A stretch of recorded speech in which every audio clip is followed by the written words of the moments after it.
Another job of government, as you know, is public safety. Right. And that's not an inexpensive task, and it's not an easy task. It was said by one of the candidates during the campaign that the city's staffing levels on police officers has not changed since the 1980s. First of all, is that true? Well, I don't know whether they said it or not. The staffing levels are determined by the chief and the management, and I think the public safety, both fire and police, do a great job for our city. As a matter of fact, there was an article that came out September, October talking about Corpus Christi's substantial decrease in the amount of crime that's being committed in the city, and that's not because they're shortage of people, is because they're doing things smarter.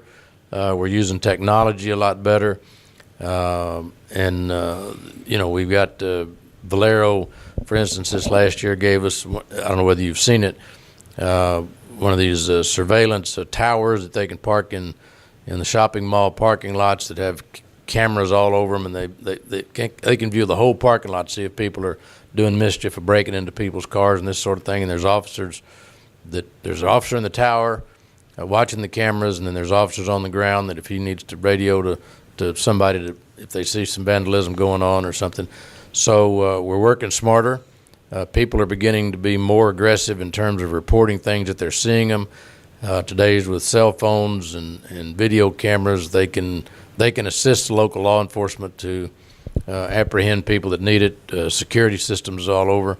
So we're working smarter. They do a good job, and it's the programs you implement, not necessarily the volume of people.